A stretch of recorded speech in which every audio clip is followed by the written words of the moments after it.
So hello guys, तो weekly current affairs वाले video में फेब्रवरी मंथ का तीसरे हफ्ते का ये हमारा दूसरा वाला पार्ट होगा। तो चलिए इसको फटाफट से खत्म करते हैं।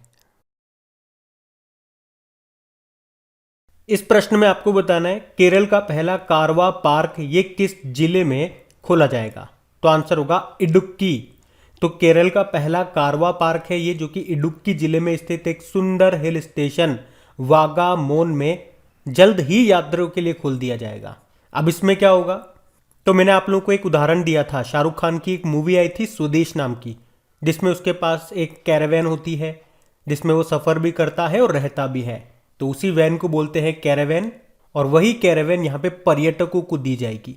कारवा पार्क मैंने हिंदी में बोल दिया, वही है, मतलब ये कैरावैन पार्क ही है, मतलब गाड़ी दे दी जाएगी, उस गाड़ी में वो पार्क में घूमेंगे, कहीं भी स्टे करेंगे परिवार के साथ। केरल की कैपिटल तिरुवनंतपुरम है, गवर्नर है आरिफ मोहम्मद खान, मुख्यमंत्री है पिनाराई विजयन। चलो 2-3 प्रश्न मैं आपसे पूछता हूं। बताओ भारत का पहला जियोलॉजिकल पार्क कहां पे बनेगा। तो आंसर होगा मध्य प्रदेश के जबलपुर में। अगर आपसे पूछे भारत का पहला जेंडर पार्क कहां पे बनेगा, तो केरल के कोझिकोड में। अगर आपसे पूछे भारत का पहला फायर पार्क कहां पे बना, तो आंसर होगा उड़ीसा की कैपिटल भुवनेश्वर में। अगर आपसे पूछे सैटेलाइट फोन से लैस होने वाला भारत का पहला पार्क कौन सा बना, तो आंसर होगा काजीरंगा नेशनल पार्क, जो कि असम का नेशनल पार्क है, जो कि एक सिंग वाले गेंडों के लिए फेमस है। चलो एक और प्रश्न का उत्तर दे दो।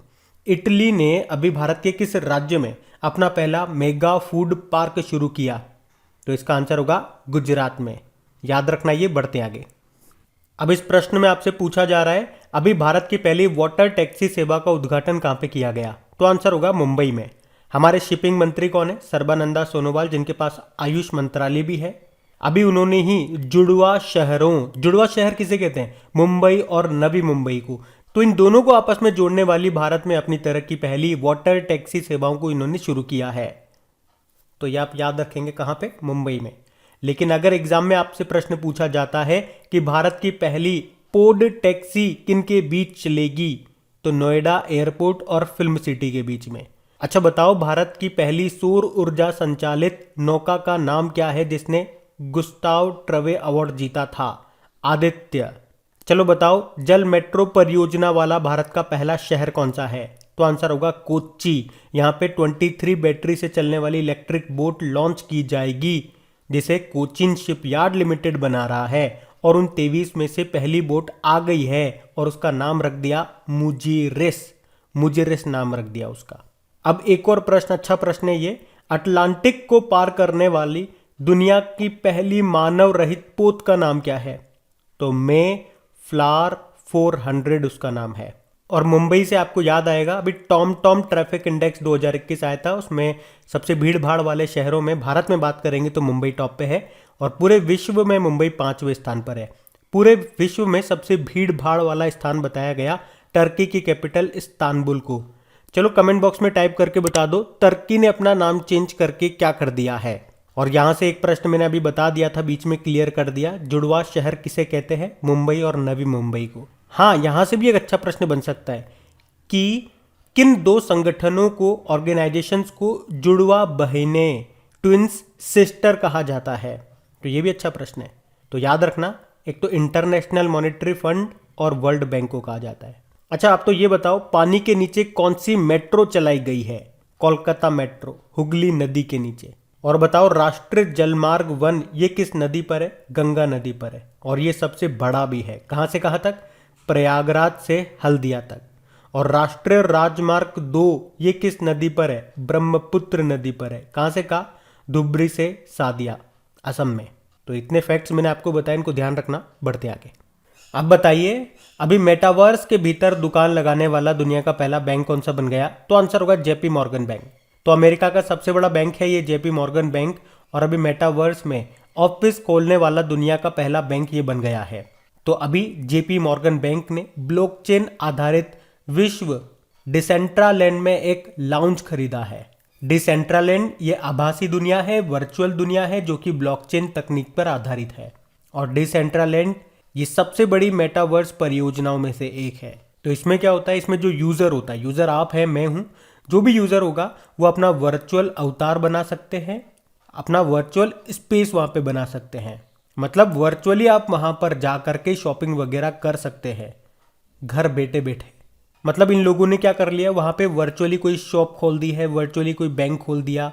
तो आप भी वहां पे वर्चुअली जा करके, वर्चुअली मतलब जो रियल नहीं है वो वर्चुअल है, तो आप भी वर्चुअल जा करके, रियल में नहीं जा रहे हो, घर बैठे बैठे वर्चुअल में जा करके वहां पे आप खरीदारी वगैरह कर सकते हो। और जो भी आप खरीदारी करोगे बाद में वो सामान आपके घर में भेज दिया जाएगा उस शॉपकीपर के द्वारा, उस कंपनी के द्वारा। जैसे अमेजन पे नहीं होता क्या, आप उसकी साइट को स्क्रॉल करते हो, कोई चीज़ पसंद आ जाती है, ऑर्डर बुक कर देते हो वहाँ पे उसका फोटो वगैरह देख करके, फिर वो सामान आपके घर पे भेज दिया जाता है उस कंपनी के द्वारा, उस शॉपकीपर के द्वारा। अच्छा, अभी फेसबुक ने अपनी कंपनी का नाम को बदल के क्या कर दिया, मेटा कर दिया, ये भी ध्यान रखना। बढ़ते आगे। फिर बताइए, अभी हाल ही में स्मार्ट कार्ड सशस्त्र लाइसेंस यानी कि आर्म्स लाइसेंस भी बोल सकते हो इसे इंग्लिश में, और इसको जारी करने वाली देश की पहली पुलिस बल कौन सी बन गई है, तो आंसर होगा दिल्ली पुलिस। तो स्मार्ट कार्ड आर्म्स लाइसेंस को पेश करने वाली पहली पुलिस बन गई है, याद रखना, दिल्ली पुलिस। अभी इसका उद्घाटन किया हमारे गृह मंत्री अमित शाह ने। तो इसमें क्या है, अगर आपके पास कोई हथियार है तो इन हथियारों की जो लाइसेंस होती है ना, इसमें काफ़ी सारे पेजेस होते हैं। तो अब यहाँ पे उन हथियारों का लाइसेंस आपको एटीएम कार्ड की तरह, जो भी आपका क्रेडिट कार्ड हो गया, एटीएम कार्ड हो गया, उसी की तरह का, उसी की साइज में दिया जाएगा, ताकि आपको लाने ले जाने में आसानी रहेगी। तो इसको जारी किया किसने, दिल्ली पुलिस ने। दिल्ली पुलिस से आपको याद आएगा, अभी दिल्ली पुलिस ने ई लर्निंग प्लेटफॉर्म उन्नति को भी लॉन्च किया था। दिल्ली पुलिस ने अभया पहल भी शुरू की थी, जिसका उद्देश्य है महिलाओं और बालिकाओं को संपूर्ण सुरक्षा देना। और दिल्ली पुलिस ने अपना पहला पॉडकास्ट किस्सा खाकी का लॉन्च किया था, जिसको पॉडकास्ट करेगी यानी कि पॉडकास्ट सुनाएंगी वर्तिका नंदा। चलो आप तो एक प्रश्न का उत्तर दे दो, अभी गुरुग्राम की पहली महिला पुलिस आयुक्त कौन बनी थी, और हमारे देश की पहली महिला डीजीपी कौन थी जिनका निधन हो गया कुछ समय पहले, बताओ। हम बढ़ते हैं आगे। चलिए बताइए, बड़ा इंपॉर्टेंट प्रश्न है कि जल जीवन मिशन के तहत 100वां हर घर जल वाला जिला कौन सा बन गया है, तो आंसर होगा हिमाचल प्रदेश का चंबा जिला। तो वन लाइनर आप पहले तो याद रखना कि हिमाचल प्रदेश का जो ये चंबा जिला है, ये हर घर जल वाला 100वां जिला बन गया है देश का। अब बात करते हैं थोड़ी सी जल जीवन मिशन की। ये लॉन्च हुई थी 2019 में। उद्देश्य क्या है, 2024 तक हर घर में नल कनेक्शन के द्वारा जल पहुंचाना। और हमने पढ़ा था हर घर जल वाला पहला राज्य कौन सा बना था, गोवा। और अभी चौथा स्टेट या एक यूनियन टेरिटरी कौन सा बना था हर घर जल वाला, तो आंसर होगा पुडुचेरी। और एक प्रश्न मैं आपसे पूछूं, बताओ अभी ग्रामीणों को स्वच्छ जल के महत्व के बारे में जानकारी देने के लिए किसने पानी माह शुरू किया था, तो आंसर होगा आपका लद्दाख ने। और 24 घंटे 7 दिन नल से स्वच्छ जल देने वाला पहला शहर बन गया उड़ीसा का पुरी। और वाटर प्लस सर्टिफिकेट पाने वाला पहला भारतीय शहर कौन सा बना था, इंदौर। चलो बता दो, वर्ल्ड वाटर डे कब मनाते हैं, 22 मार्च को। जल शक्ति मंत्री कौन है, गजेंद्र सिंह शेखावत, जिनका निर्वाचन क्षेत्र है जोधपुर। तो ये सारे पॉइंट आप ध्यान रखेंगे। और एक और प्रश्न मैं आपसे पूछ लूं, विजय हजारे ट्रॉफी 2021-22 को किसने जीता, तो आंसर होगा हिमाचल प्रदेश ने। और अगर आपसे पूछे ई कैबिनेट वाला पहला राज्य, तो भी आंसर होगा हिमाचल प्रदेश। और 100% वैक्सीनेशन यानी कि दोनों डोज देने वाला पहला राज्य कौन सा बना, तो भी आंसर होगा हिमाचल प्रदेश। और पहला जिला हिमाचल प्रदेश का किन्नौर जिला। तो ये याद रखना, बढ़ते हैं आगे। चलिए बताइए, देश की पहली मोबाइल बायोसेफ्टी लैब का उद्घाटन कहाँ पे किया गया, तो आंसर होगा नासिक में। तो अभी स्वास्थ्य और परिवार कल्याण मंत्रालय ने घोषणा की है कि महाराष्ट्र के नासिक में भारत की पहली biosafety level 3 containment mobile laboratory को शुरू किया गया है। तो ये नए उभरते और फिर से उभरने वाले वायरस संक्रमण जो अत्यधिक संक्रामक हैं और मनुष्यों के लिए घातक क्षमता रखते हैं, उनकी जांच के लिए ये स्थापित की गई है। और इसे भारतीय आयुर्विज्ञान अनुसंधान परिषद के द्वारा डिजाइन किया गया। तो ये जो लेबोरेटरी आप देख रहे हो चलती फिरती है, बस की तरह है, तो देश के दूर दराज और वन क्षेत्रों तक पहुंचने में सक्षम होगी, जहां पे आईसीएमआर के जो विशेष, आईसीएमआर मतलब Indian council of medical research, इसके विशेष रूप से प्रशिक्षित जो वैज्ञानिक हैं, वे मानव और पशुओं के नमूनों का उपयोग करके अपनी जांच कर सकेंगे बड़ी आराम से। तो ये ध्यान रखना आप, बढ़ते आगे। चलिए बताइए, अभी भारत सरकार किस देश में एक आईआईटी स्थापित करेगा, भारत के बाहर पहला होगा ये, तो आंसर होगा यूनाइटेड अरब अमीरात में। तो ये आपको याद रखना है, ये इंपॉर्टेंट प्रश्न है। और यूनाइटेड अरब अमीरात की कैपिटल क्या है, अबू धाबी है। यहीं पे आपको इंटरनेशनल रिन्यूएबल एनर्जी एजेंसी का हेडक्वार्टर मिलेगा। करेंसी इसकी दिरहम है। प्रेसिडेंट है शेख खलीफा बिन जायद अल नयान। अभी आपको याद होगा दुबई में ही दुनिया की पहली हाइड्रोजन से चलने वाली फ्लाइंग बोट लॉन्च हुई थी जिसका नाम है द जेट। और विश्व की पहली पेपरलेस सरकार है दुबई सरकार। दुबई में हेडक्वार्टर है किसका? इंटरनेशनल क्रिकेट काउंसिल का। याद रखना ये। बढ़ते हैं आगे। फिर बताइए हाल ही में सीनियर नेशनल वॉलीबॉल चैंपियनशिप 2021-22 में पुरुष वर्ग का खिताब किसने जीता? तो आंसर होगा हरियाणा ने। तो अभी 70वीं सीनियर नेशनल वॉलीबॉल चैंपियनशिप 2021-22 में हरियाणा की टीम ने भारतीय रेलवे को हराकर पुरुष वर्ग का खिताब जीत लिया है। जबकि अगर वुमेन्स कैटेगरी में बात करते हैं तो केरल की टीम विजेता रही है। इन्होंने भी भारतीय रेलवे को हराया। कहाँ पे हुआ था ये? भुवनेश्वर में हुआ था। ये 70वीं सीनियर नेशनल वॉलीबॉल चैंपियनशिप है। अच्छा 70वीं से आपको याद आएगा अभी 70वीं मिस यूनिवर्स का खिताब किसने जीता? हरनाथ संधू ने। ये चंडीगढ़ से है और ये कहाँ पे हुई थी? इजराइल में हुई थी। और हरियाणा से याद आएगा आपको। चलो आप ही बताओ खेलो इंडिया यूथ गेम्स का चौथा संस्करण ये कहाँ पर होगा? वैसे मैंने हरियाणा बोल दिया तो आपके लिए आसान हो जाएगा। साथ में आप ये भी बताओ फिर पांचवा संस्करण, पांचवा एडिशन इसका कहाँ पे होगा? हम बढ़ते आगे। अब आपको बताना है फरवरी 2022 में किस टीम ने पुरुषों की आइस हॉकी चैंपियनशिप के 15वें मुख्य कार्यकारी पार्षद कप को जीत लिया? तो आंसर होगा लद्दाख स्काउट्स। तो अभी लद्दाख स्काउट्स ने अभी 17 फरवरी 2022 को ही आईटीबीपी को हरा करके पुरुषों की आइस हॉकी चैंपियनशिप के 15वें मुख्य कार्यकारी पार्षद यानी कि 15वें चीफ एग्जीक्यूटिव काउंसलर कप को जीत लिया है। ये फाइनल मैच लेह लद्दाख में खेला गया था। और आइस हॉकी से 2 प्रश्न आपको और बताऊंगा। अभी 9वीं राष्ट्रीय महिला आइस हॉकी चैंपियनशिप जो कि हिमाचल प्रदेश में हुई थी उसको लद्दाख ने जीता था।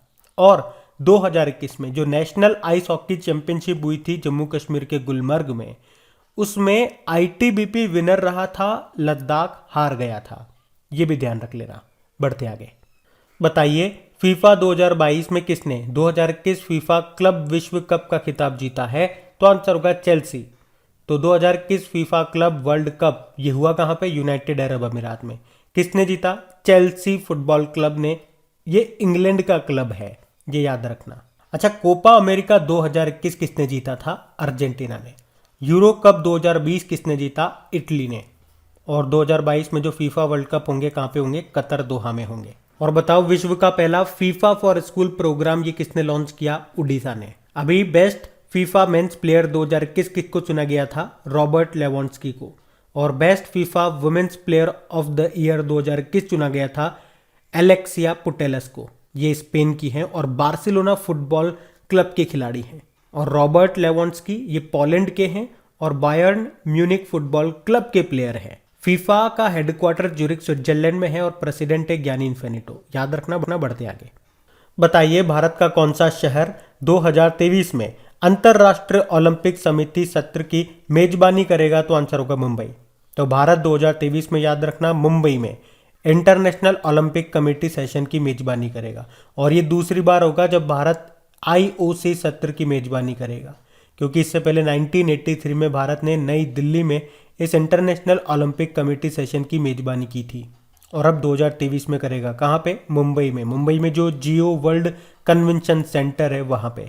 अच्छा आप तो बताओ अभी जो टोक्यो ओलंपिक हुए थे आपके 2020 में वो कौन से नंबर के थे? 32वें नंबर के। कहाँ पे हुए थे? समर ओलंपिक है वो टोक्यो में हुए थे। अब जो अगले समर ओलंपिक होंगे 2024 में वो होंगे पेरिस फ्रांस में। उसके बाद अगले जो होंगे वो 2028 में होंगे लॉस एंजलिस में। और उसके बाद 2032 में होंगे ब्रिस्बेन ऑस्ट्रेलिया में। अभी 2022 में आपके जो विंटर ओलंपिक हुए कहाँ पे हुए? बीजिंग चाइना में, जिसका शुभंकर था बिंग ड्वाइन ड्वाइन और पैरालंपिक का है श्वेन रॉन रॉन। ध्यान रखना। बढ़ते आगे। अच्छा बताइए अभी किसे भारत के पूर्णकालिक टेस्ट कप्तान के रूप में नियुक्त किया गया? आपको पता होगा कुछ दिन पहले हमने पढ़ा था विराट कोहली ने टेस्ट कप्तानी से अपने आप को हटा दिया है। तो अब टेस्ट टीम के नए कप्तान बन गए हैं कौन? रोहित शर्मा। तो इस तरह से आप देखोगे तीनों फॉर्मेट के कप्तान यही हैं, रोहित शर्मा। नाम याद रखना। बढ़ते आगे। अच्छा बताइए रणजी ट्रॉफी 2022 में किसने नया विश्व रिकॉर्ड बनाया? तो आंसर होगा साकिबुल गनी। तो रणजी ट्रॉफी 2022 की ये बात है। बिहार के हैं साकिबुल गनी और इन्होंने एक वर्ल्ड रिकॉर्ड बना दिया।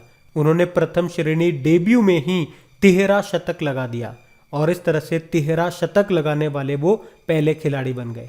इन्होंने टोटल 341 रन बनाए। तो इनका नाम याद रखना, साकिबुल गनी।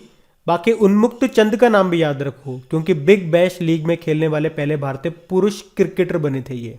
अच्छा, सैयद मुश्ताक अली ट्रॉफी अभी इसको किसने जीता? तमिलनाडु ने जीता कर्नाटक को हरा के। और विजय हजारे ट्रॉफी 2021-22 पूछेंगे तो हिमाचल प्रदेश ने जीता तमिलनाडु को हरा के। और विजय हजारे ट्रॉफी 2020-21 पूछेंगे तो मुंबई ने जीता उत्तर प्रदेश को हरा करके। दोनों याद रखना, बढ़ते हैं आगे। बताइए विश्व पेंगोलिन दिवस कब मनाया गया? तो आंसर होगा 19 फरवरी को। अब ध्यान से सुनना, हर साल फरवरी के तीसरे शनिवार को मनाया जाता है ये वर्ल्ड पेंगोलिन डे। तो इस साल हम इसे 19 फरवरी को मना रहे हैं। ये इसका 11वां संस्करण है। मनाने का उद्देश्य क्या है? इन अद्वितीय स्तनधारियों के बारे में जागरूकता बढ़ाना और संरक्षण के प्रयासों को गति देना। याद रखना, वर्ल्ड पेंगोलिन डे। चलिए बताइए मृदा स्वास्थ्य कार्ड दिवस कब मनाया गया? तो आंसर होगा 19 फरवरी को। और इसे 19 फरवरी को ही क्यों मनाते हैं? क्योंकि प्रधानमंत्री नरेंद्र मोदी ने 19 फरवरी 2015 को राजस्थान के श्रीगंगानगर जिले के सूरतगढ़ में मृदा स्वास्थ्य कार्ड योजना को शुरू किया था, जिसकी टैगलाइन क्या है? स्वस्थ धरा खेत हरा। तो इसी उपलक्ष्य में हर साल भारत मृदा स्वास्थ्य कार्ड दिवस के रूप में मनाता है 19 फरवरी को ही। और इसे मनाने का उद्देश्य क्या है? इस योजना के लाभों के बारे में जागरूकता फैलाना। और इस साल ये इसका 7वां संस्करण है। वैसे इस योजना का उद्देश्य क्या था? इसको क्यों लॉन्च किया गया था? ताकि पहली चीज तो ये याद रखना, हर 2 साल में सभी किसानों को मृदा स्वास्थ्य कार्ड जारी करना इसका मुख्य उद्देश्य है इस योजना का। और ये जो कार्ड हैं ये मिट्टी में पोषक तत्वों की कमी के बारे में विवरण देते हैं, ताकि किसान को ये पता लग सके कि उनकी मिट्टी में क्या क्या कमियां हैं और फिर वो उपयुक्त उर्वरक डाल करके उस कमी को पूरा कर सके और अपनी पैदावार बढ़ा सकें और अपना मुनाफा बढ़ा सकें। ये इस योजना का मुख्य उद्देश्य है। और मृदा से एक इंपॉर्टेंट प्रश्न आपको याद आएगा कि अंतर्राष्ट्रीय मृदा वर्ष के रूप में किसे मनाया गया था? 2015 को। और 2023 को मोटे अनाज का अंतर्राष्ट्रीय वर्ष के रूप में मनाएंगे। और यहीं से रिलेट करके एक और डे आप याद रख लो, वर्ल्ड सॉइल डे, विश्व मृदा दिवस 5 दिसंबर को मनाते हैं। चलो आप बताओ किस मृदा को रेगूर कहा जाता है? काली मिट्टी को। और ये किसकी खेती के लिए उपयोगी है? कपास, कॉटन। कहाँ पे मिलती है? दक्कन के पठार में। इसकी जो जल धारण वाटर को कंज्यूम करने की जो कैपेसिटी है वो काफ़ी अधिक होती है। और अगर आपसे पूछा जाए एग्जाम में कि मृदा में, सॉइल में NPK कितना होना चाहिए? N मतलब नाइट्रोजन, P मतलब फास्फोरस, K मतलब पोटाश, तो 4:2:1 का रेशो होना चाहिए। ध्यान रखना, बढ़ते आगे। अब आपको बताना है विश्व सामाजिक न्याय दिवस कब मनाया गया? तो आंसर होगा 20 फरवरी को, world day of social justice. तो ये दिन लोगों को ये दिखाने के लिए प्रोत्साहित करता है कि सामाजिक न्याय किस प्रकार गरीबी उन्मूलन को प्रभावित करता है। ये दिन पहली बार 2009 में मनाया गया था। थीम क्या है इस बार की? Achieving social justice through formal employment. और वैसे भारत के सामाजिक न्याय व अधिकारिता मंत्री कौन है? डॉक्टर वीरेंद्र कुमार है। इनसे पहले थे थावरचंद गहलोत, जो कि अभी कर्नाटक के गवर्नर बन गए हैं। ये भी ध्यान रखें। अब आपको बताना है कि भारतीय सेना के deputy chief of army staff कौन बन गए? तो आंसर होगा सी बंशी पोनप्पा। तो भारत के नए deputy chief of army staff बन गए हैं, ये नाम है सी बंशी पोनप्पा। अच्छा, आप लोग बताइए हमारे चीफ ऑफ आर्मी स्टाफ कौन है? और हमारे पहले चीफ ऑफ डिफेंस स्टाफ कौन थे? बिपिन रावत जी। और आपको याद होगा अभी पद्म विभूषण मिला इनको। पद्म विभूषण 4 लोगों को मिला है। जनरल बिपिन रावत उत्तराखंड से संबंधित थे, प्रभा अत्रे महाराष्ट्र से संबंधित, कल्याण सिंह उत्तर प्रदेश से संबंधित और राधेश्याम खेमका उत्तर प्रदेश से संबंधित। ये 4 नाम तो आपको रट जाने चाहिए। अच्छा बताओ, अभी उत्तर प्रदेश के मैनपुरी सैन्य स्कूल का नाम किनके नाम पे रखा गया था? तो जनरल बिपिन रावत के नाम पे। और भारत के पहले राष्ट्रीय समुद्री सुरक्षा समन्वयक यानी कि कोऑर्डिनेटर कौन बने? जी अशोक कुमार बने। ये नया अपॉइंटमेंट है। CBSE के चेयरमैन है ये विनीत जोशी। और NCERT के डायरेक्टर बने थे अभी दिनेश प्रसाद सकलानी। याद रखना, बढ़ते आगे। बताइए हाल ही में आर्थिक विकास संस्थान के नए निदेशक कौन बन गए? तो आंसर होगा चेतन घाटे। तो आर्थिक विकास संस्थान ने अजीत मिश्रा की जगह पर चेतन घाटे को अपना नया निदेशक के रूप में नियुक्त किया है। वे 2016 से 20 के बीच में आरबीआई की पहली मौद्रिक नीति के सदस्य भी थे। बाकी ओएनजीसी की पहली महिला अध्यक्ष कौन बनी? अलका मित्तल। और अलका से रिलेट करके याद करवाया था अलका उपाध्याय का नाम, जो कि national highways authority of India के अध्यक्ष बनी है। और उपाध्याय से आपको याद आएगा अनुकृति उपाध्याय का नाम। अभी अपने नॉवल किंत्सुगी के लिए सुशीला देवी पुरस्कार 2021 जीता है। बाकी अलका मित्तल में मित्तल से आप को रिलेट कर पाओगे गीता मित्तल का नाम। अभी table tennis federation of India के संचालन के लिए प्रशासकों एडमिनिस्ट्रेशन की समिति की अध्यक्ष बनी है ये। तो इस तरह से ये 3-4 नाम मैंने आपस में लिंक करा के आपको याद कराए हैं। जब भी ये नाम आता है हर बार मैं इसी तरह से आपको रिवाइज कराता हूँ। अगर डेली करंट अफेयर्स आप लोग हमारा देखते होंगे तो आपको ये चीजें याद भी होंगी और फायदा भी हो रहा होगा। बाकी संजीव मेहता फिक्की के प्रेसिडेंट बने। अच्छा, फिक्की के डायरेक्टर जनरल कौन बने थे? ये भी तो नया प्रश्न है। अरुण चावला। पराग अग्रवाल ये ट्विटर के सीईओ बने। बढ़ते हैं आगे। तो इस प्रश्न में आपसे पूछ रहे हैं dignity in a digital age making tech work for all of us. इस बुक को किसने लिखा है? रो खन्ना ने लिखा है। तो ये जो बुक है इसमें तकनीकी प्रगति के कारण अमेरिकियों के बदलते जीवन शैली पैटर्न के प्रभावों के बारे में बताया गया है।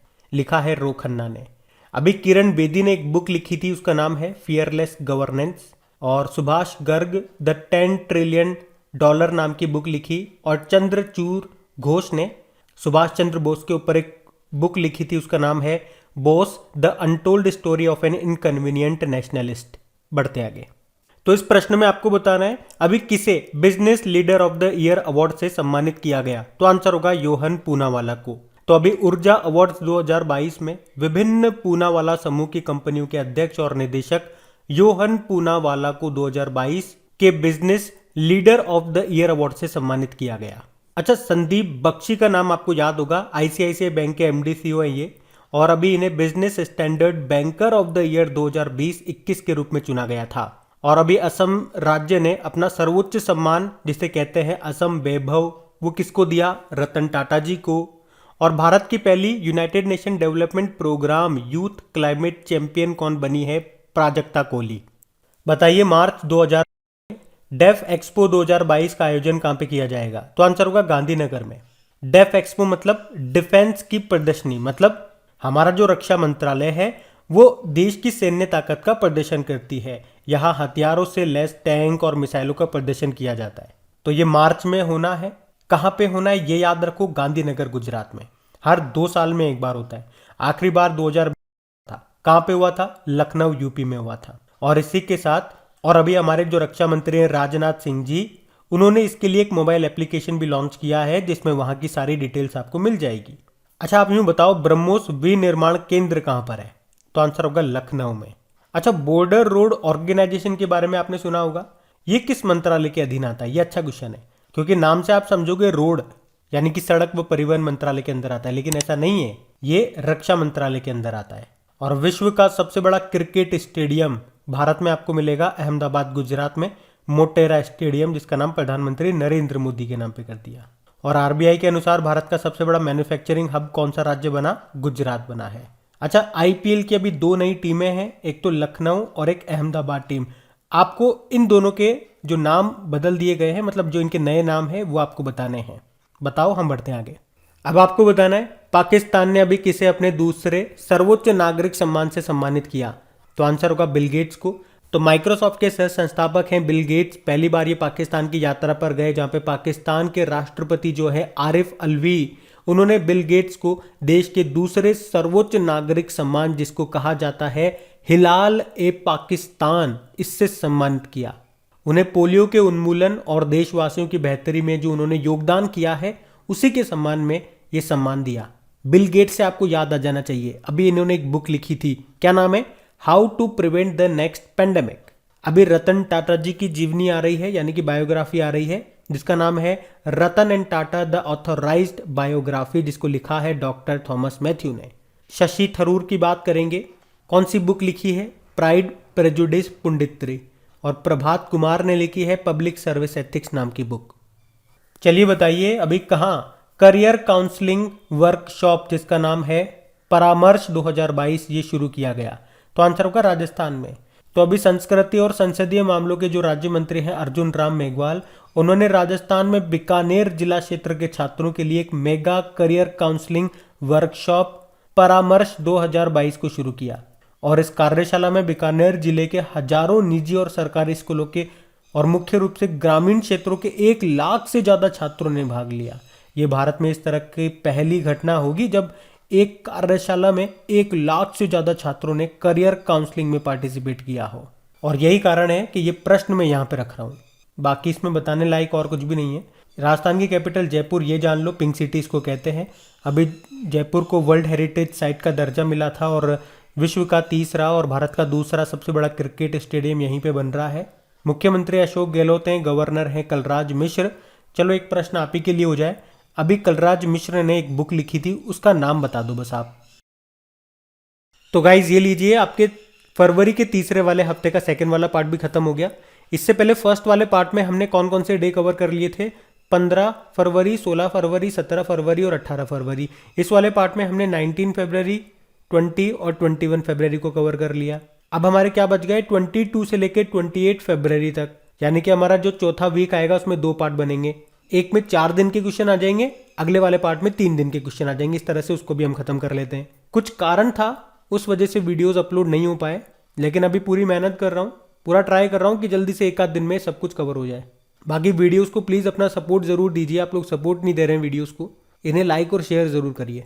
इनकी क्विज आपको मिल जाएगी, इनकी PDF भी आपको मिल जाएगी आपके क्रैक एग्जाम एप्लीकेशन पे ही। Thank you.